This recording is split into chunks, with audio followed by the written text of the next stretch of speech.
Well, hello there. Welcome to another critique video. This is the short, sharp, quick, no frills version of the critique.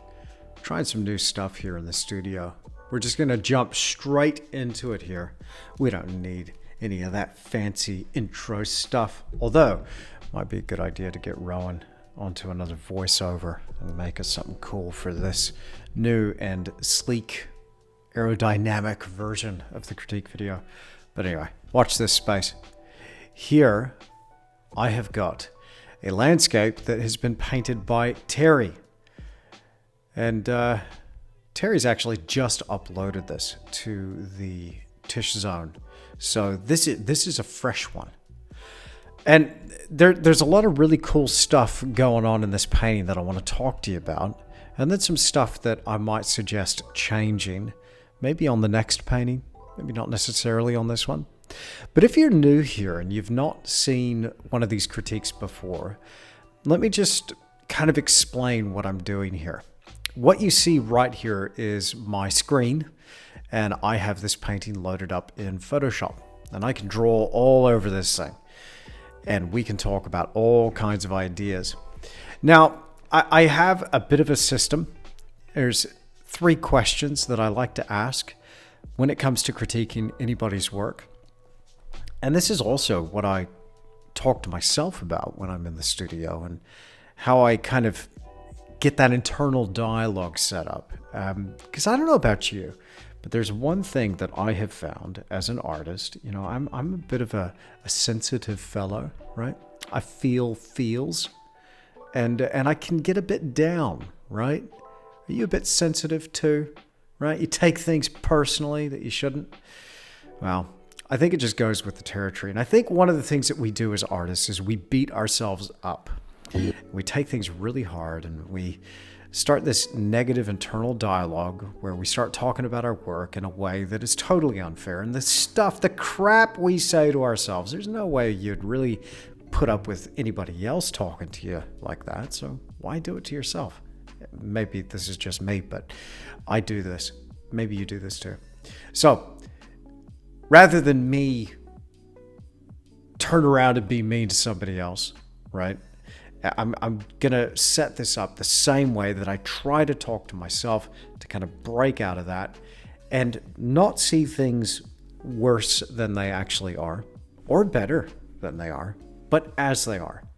Now, this is very tough to do when you're an artist and you're in it. It's hard to see the objective view because it's so subjective. But here, I found that these 3 questions get us pretty close. All right, so 3 questions that help us get in the right mindset and know where to take this painting. It's no good just saying, oh, it's wrong, it's no good, it's not going to work. No, we've got to start off nice and positive and talk about what's working. Okay? Now, if you've already heard this, apologies, a little bit of a refresher. If you haven't, welcome. All right, what's working? WW. Then, the second question. After we're feeling nice and positive, we've built ourselves up, given ourselves a pat on the back. Good job there, Terry, on all these aspects that you got right and that are working. What's not working? And then we can bring it back into balance again and see those things that aren't working with just maybe a bit of a calmer frame of mind. And then the third question, what if? And that's my favorite. Oh, hang on, right there. What's not working? And then what if? And that's what I really love to focus on, to take this painting and push it into another dimension. And the possibilities are endless. So lots of really cool stuff to talk to you about on this painting in particular. I'm really looking forward to getting into this one. So without further ado, let's just kick right into it and talk about what's working. It's very bright and colorful. I love all the different things that are going on. It's a beautiful garden scene. I love these masses and shapes. It's very exceptionally well painted. The repetition here in the composition is quite nice. I've seen a lot of old masters do this, and I do actually want to share some art heroes of mine with you. I like it. Tonally, they're very well handled. We actually have a really nice roundness in some of these forms where you've got a light shining on them. They've got a nice shadow. It gives a sense of form, and that form is repeated. There's something really nice about it. So the handling of the paint, that's all working too. Colors and tones, not bad, working pretty good. Very good. Terry has a very good handle here on color and tone. All right. Said some nice things. Now we're going to get into what's not working. Okay? Right. Whilst I like the repeating forms, I think sometimes they can be a bit distracting in terms of the same volume and mass and shape over and over and over again. Some of these do appear to be equidistant and equisized. Now, that said, there are manicured gardens where this is actually a thing. So if this is present in your reference material, maybe just veer from the reference material a little bit, and that might help. But I would look at this. There's something else going on here where edges seem to be a little bit of an issue. There's a bit of ambiguity with this edge right here, the way it follows the edge of this bush right here. It's almost like it was cut to fit underneath the shadow of that tree. I can't tell whether this tree is in front or behind of that bush right there. Is one in front or is one behind? That trunk is a bit of a giveaway. I think it's further back in the scene, but I'm not too sure. Generally, pretty good up here in the upper reaches of the composition, but this seems to be a little bit of a solid line. So it forms basically a block in the scene. I want to kind of go into this scene and explore, but I'm kind of coming across a series of blocks. First of all, I have very little to no access in the front foreground here. I'm going to get my feet wet walking across this water here. As far as I know, there's only one person who's been able to do that effectively. And I reach this line here, okay, and then there's another block across here, and then there's a solid mass of greenery here in the background. There's nowhere to go. Now, that's not necessarily a bad thing. Maybe that's just not the point of this painting, but generally speaking, I like to have some sort of sense of narrative or direction or space that we can go in within a painting. So that's something else. Okay, then this tree up here. Where are we? Here we go. That's working. It is working, but we've got this space in the sky up here, and I really feel that this could actually be doing something that it's not. It could have a little something, and I think we could use this opportunity to point the viewer back down into the composition. There's a couple of ways to do that. So the other thing, just one last thing I might say, is I'd like to have a bit more of a sense of light. We've got some indication of light. Now, it could be coming from, overhead, maybe slightly upper right or over our right shoulder down into the scene. Doesn't appear to be backlit. It appears to be slightly front lit upper right. Now what's giving me that indication is a heavier shadow on the lower left, but just a kind of a semi-crescent moon of a shadow. That appears to be working okay. Not bad. But what I might like to do is just increase that feeling of light within this scene. So there's a few things to talk about. Now, before we get stuck into the what if, which I'm looking forward to getting into, let's consult some art heroes. Now here, I have pulled up, where are we? Where is my Patreon file? Here we go. Oh, look out. Here we go. Let's see if I drag this in. There we go. All right. Now, who have we got here? This is a painting by Beatrice Offor, or Offor, O-F-F-O-R. You might have to look up some of these names. Beatrice Offor, O-F-F-O-R. I'm getting all of these paintings off the Art Renewal Center, or artrenewal.org. Yeah, artrenewal.org. I highly recommend joining that. I think you can get a pretty decent free membership that gives you access to reasonably high res old masters paintings, but it's just so handy as a database of old masters, so I highly recommend that. Now, what I did actually on artrenewal.org is I just typed in garden under the artwork section in the museum. Rather than search for artist, I searched for subject, and I just typed in garden, and hundreds of paintings came up. And these were just some that I picked out at random that is doing kind of the thing that I'm talking about and kind of what's in Terry's painting already. Really like this painting. What do I like about it? Well, it's got that sense of journey, the story, and narrative. It's taking us from the point where we are in the foreground through into the landscape. I really like that. I like how the garden area itself is broken up with some nice light and shade, and there's a lovely painterly quality to some of that foliage. It's a nice painting. This one here is by George Marks, and I love this. This has got a similar kind of water feature to what Terry was painting, but you see how we've got actually a context for the viewer. There's a place for the viewer to stand in the foreground. You're kind of providing or setting a stage for the viewer to enter the scene and access this. Sometimes it can be a little bit challenging or problematic, or maybe a little bit of what's the right word? Almost confronting in a way as a composition. I did some vertical scenes many years ago, like back in 2010. I had an exhibition in Western Australia. It was part of a group show, and all my paintings were vertical format, no foreground. So like literally looking off a cliff. This is an extreme example, I know, but looking off a cliff and no indication about what the viewer was standing on. And consequently, you just got this feeling like you were falling into the painting. That can be a little daunting, a little confronting, especially for a garden scene. Now, of course, we're not looking at a garden from a cliff, unless it was an extreme view of the Hanging Gardens of Babylon. But here, what we're looking at, it can help us just enter that scene, just mosey on in there. If we've got something to stand on, a path, in this case, stepping stones. Very nice. Very, very nice. John Singer Sargent, love his garden paintings. Such a painterly confidence, beautiful, bold brushwork. My goodness. Okay, Stephanie Page Thompson podcast coming out tomorrow. Check that out.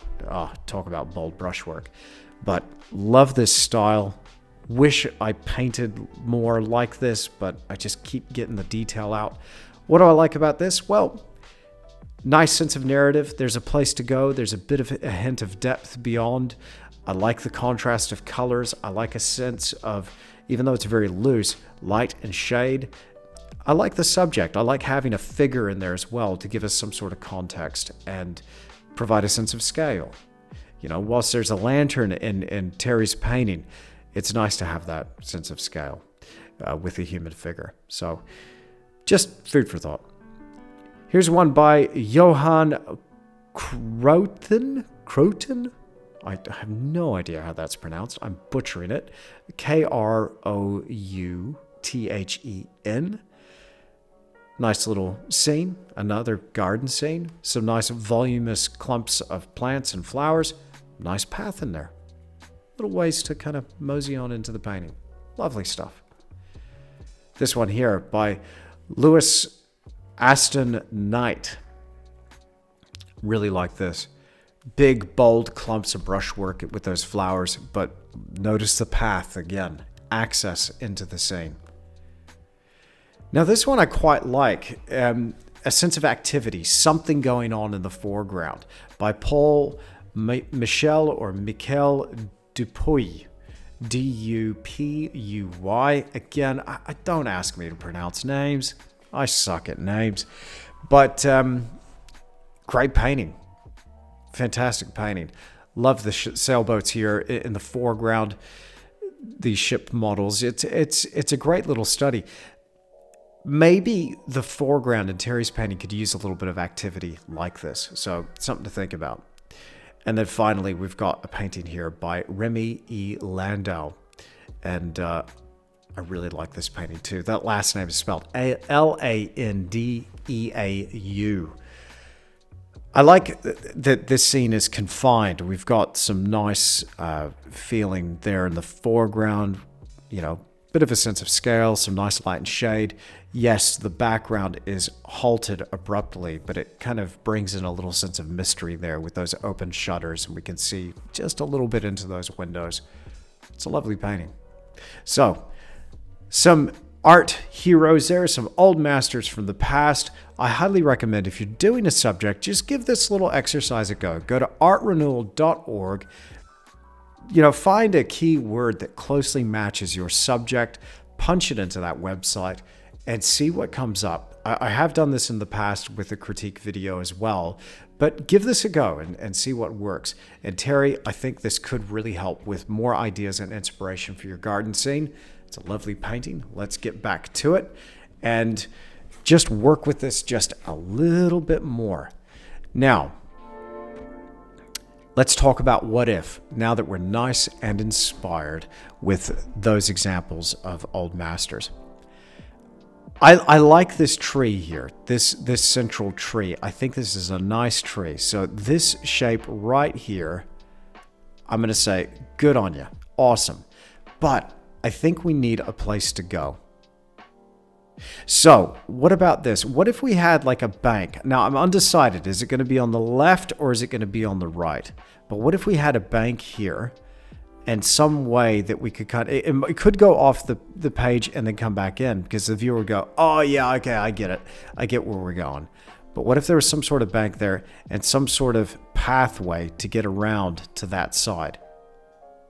I would then like to open up the scene. If we're doing that, if we're pushing attention this way, I'd like to open up the scene. So I might take that main tree and we'll move it to the left, creating an opening here.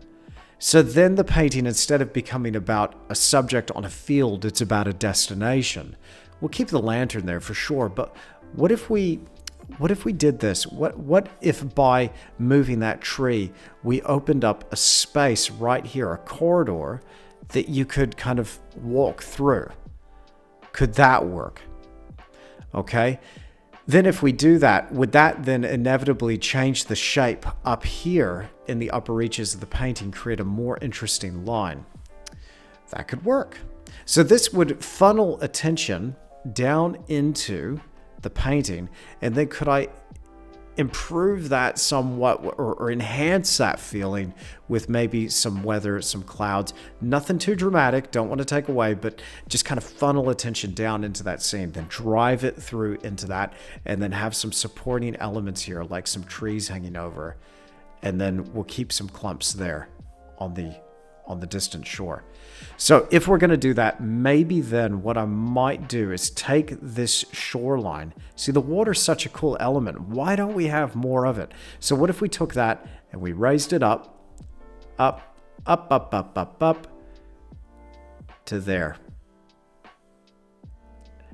And then that will give us more water to play with, and then we drag some of those cool reflections down. That could work. Then I think we really need to set the scene here with a sense of light. Now, you remember this from the last critique video, right? I think we're gonna really isolate the sense of light right now. Let's say we've got okay, here, let's do this properly, Andrew. Let's say we've got a shape here. It's going to be more or less a sphere. Okay, so start off with a round shape. And I think that is going to be a really nice indicator of what the light's going to do. By having just a bit of a light model or something that will tell me, okay, the light's coming from the upper right, definitely. And so I'm dealing with 100% opacity. That's why it's not blending. I know there's easier ways to do this, but as we already have clearly established here with Tish's Photoshop skills, he doesn't care. I care too much. That's the problem. Okay. There we go. So what's that tell us? Well, it's kind of a ball-ish. That tells us that the light is coming more or less straight down from the upper right. So one of the things I'm going to have to do is I'm going to have to drop the tone, decrease the tone of some of these shadows here, drop that way down, and then increase the intensity in the light on the highlights to give more of a sense of light and shade. Now there is the indication, notice here, there is the indication of a shadow along those undersides of the trees. So I want to work with that and make sure that we have some of that, but enhance it. So a few things to do to this painting. Look, simple little painting, but I think a couple of tweaks here will help and will essentially, this is my goal. Hopefully this is the effect, but this is the goal with any of my work and the work that I really gravitate towards, which is it a painting you want to continue to look at? Is there some sort of intrigue, some sort of mystery, a sense of narrative? Details are great, but details alone are not going to cut it. So it's really the accumulation, a combination of all of these different things working together in unison that would really makes a phenomenal painting. So can we do that? Can we pull it off? Great start. Awesome work. Credit where credit's due. Beautiful little painting. I wouldn't mind living with this painting, actually. It's lovely. It's lovely stuff. So let's pick it up, see what we can do. And yeah, I'm excited for this one. So what I'll do is I'll start working on a few little details. I'll run it as a bit of a time lapse here and put a little bit of background music to it. And matter of fact, I hear a little bit of it now. Oh, sounds lovely. Excellent. I'm feeling creative. Let's go.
Okay, I'm getting there.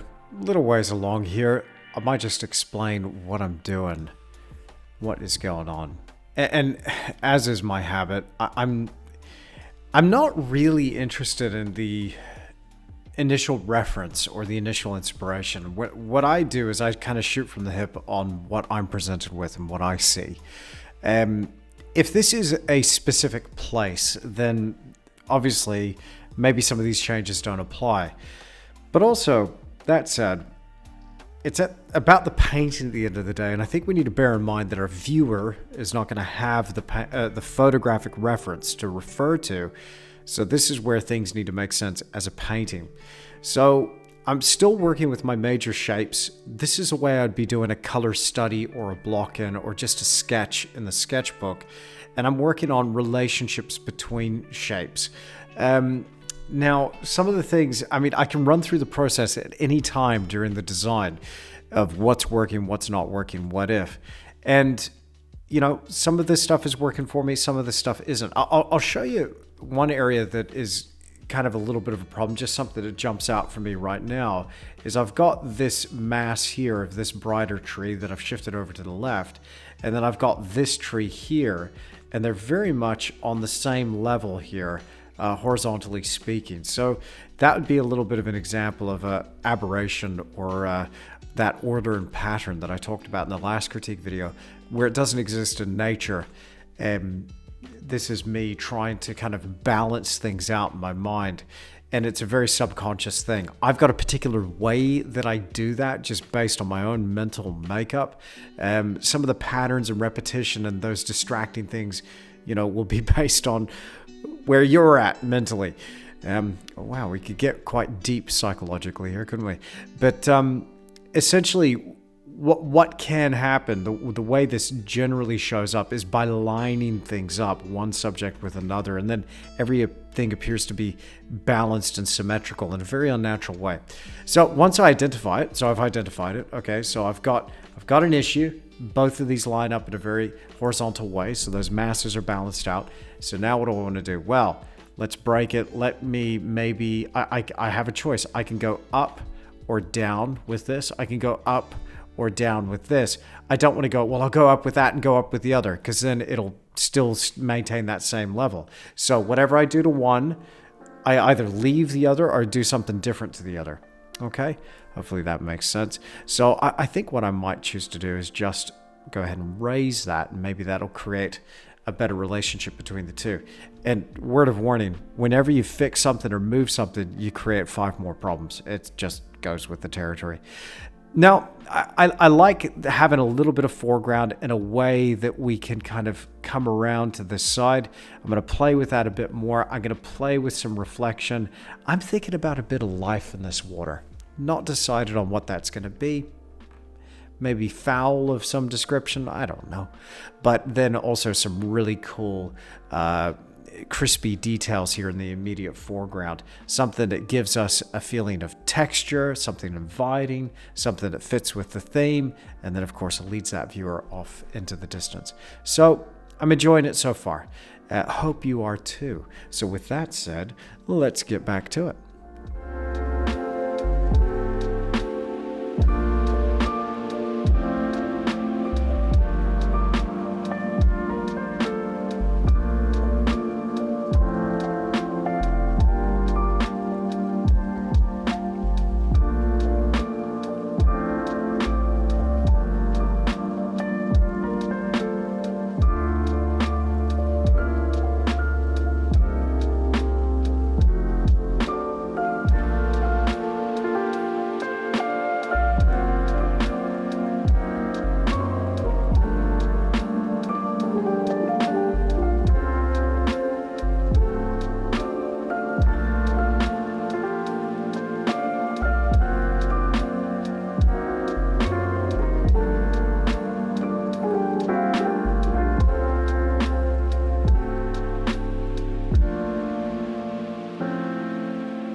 All right, I am going to leave it there. I've had a lot of fun with this painting.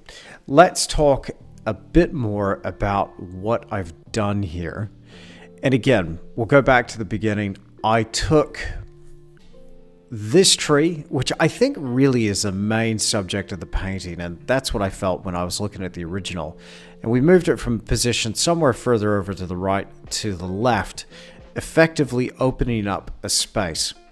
Now, when we create a sense of narrative or a story within a painting, we don't need to overstate it. You don't actually have to put in a path and go, here it is here. And you're supposed to walk on the left in the southern hemisphere. So we're walking up here into the scene and people are walking. No, you don't have to be overt with it. You don't have to go quite so far overboard. Just a little bit will do. And so the slightest amount of opening here, of skylight poking through, and the slightest difference in our tones and colors in those background passages will allow the separation of forms here. What I'm trying to do is separate this form. So this, even though it's passing in front of that background plane, those two forms, you can tell, are separate. Now, what does that allow the viewer to do? Oh, we sneak on behind there and our mind kind of wanders off into the secret garden. It's kind of cool. Right, now let's talk about tones and colors. Now, I included some deeper shadows down here in the immediate foreground, some darker and more saturated notes, and I was trying to create a bit of a sense here that this whole foreground section was a bit darker, maybe shaded out, so we had some sense of a selective light shining there in the scene. But essentially, the main thing is a difference in these tones here in the foreground, a difference between that and shadow areas like this. Now, when we create a point of difference between those two different areas, so a deeper shadow in the immediate foreground and a slightly raised tone in the shadows of the midground or background, you create separation. This is actually something that will help our story, creating that depth. One of the things I felt was missing in the initial painting was just a bit of separation, so you could go from one tier of depth to the next, to the next, to the next, into the distance. So even though everything's very immediate and it's all pretty much in the foreground, you can still create that point of difference and open it up. What else? Raising that line of the little bank or shore on the opposite side, I think helped. It gave us more of a sense of, what's going on in that foreground, getting a bit more water in there. I enjoyed that. That was fun. And these, by the way, these are not little tiny poo emojis floating in the water. They're supposed to be ducks, okay? Grow up. All right? I know what you're thinking. All right? New bird painting tutorial headed your way. But I think it did need a little bit of life in there just to break up the surface of the water, and that could help. I could probably be a little more strategic about it, the placement of those, and maybe do something along the lines of, 1 is to 1.61. Well, that would actually probably put it up there, but maybe a secondary point, shift that thing over on that line. That could help. Bit of golden ratio action for you. Anyway, this was a lot of fun. Now, an artist that I think you should have on your radar who's totally cool is Peter Mork Monstead. And that's P-E-D-E-R, Mork Monstead. And I'm pretty sure he's Danish. I'm not totally 100% on that. We'll just do a quick Google search here. And some of his paintings, I think, are just beautiful. So get a file going on this guy. One of the things I was trying to work on in this painting, again, and you'll see me do this time and time again in my paintings, is a little bit of a triangular shape in the foreground. Peter and other old masters, they will do this. Here and there. Well, not quite a triangle, but you get the point. Something for the viewer to stand on or walk across to access the scene. That's a beautiful painting too. It's that painting again. There we go. Lovely willow by a pond. I just love it. Gorgeous, gorgeous paintings. Such a simple scene, but really effective, really beautiful. Some of his winter stuff was just sublime. Look at the snow in that. Incredible. So Peter Mork Monstead, really worth looking at. And really enjoyed this whole process overall. It was quite fun. There's the original. So we went from that to that. That was fun. So a few people have been asking how to submit a painting for a critique. The only way to go about it now is to upload your painting to the Tish Zone. And if you're not already on the Tish Zone, it's the private Facebook page that is associated with this Patreon. Awesome community of people over there. Loads of new people are signing up to Patreon all the time. So welcome. Pleasure to have you on board. Thank you so much for your support. Go ahead and follow on the Tish Zone. Join that community over there and upload your painting. And what would really help me out to save the communication, the back and forth, I don't want to just say, look, if you upload that, then get ready. You're going to get tished. I don't want to be like that. But if you are up for having your painting appear in one of these videos, then just include that in your comment when you upload it, like in the caption when you upload your picture of what you're working on. But man, I gotta tell you, some awesome paintings being uploaded. It's all so good. It's really great painting, and a lot of people are really pushing themselves and really getting in that community spirit and that vibe. Love it. Thank you so much, everybody. So if you want to find out how to join that, there's a link in the description box down below on Patreon. I'm not going to include a YouTube description for these videos, so you'll find that on the main Patreon page. The two things you have to do to get accepted into that page are give me your Patreon name or your email so I can verify you, and hit that agree button. If you do not hit the agree button where you agree to the group rules or give me your Patreon name or your email, I just hit decline. Now, Facebook's really great because it gives me an approve and a decline button right there. They're next to each other. Oh, and the sense of power I get when I hit that decline button. Oh, it sustains me. It's so good. I decline. Oh, yes. Okay, now, some people might be upset and go, Andrew, I'm following you on Patreon, but you decline me. It takes an inordinate amount of time. It takes a lot of time to verify you on page. It's late. It's late here. It's 11:45 at night. I'm gonna upload this straight away. It's late. I can't make words gooder. Give me a dang Patreon name. Agree to the group rules. I'm going to stop talking. Terry, you've been tished. This was fun. Thank you so much. I'm out.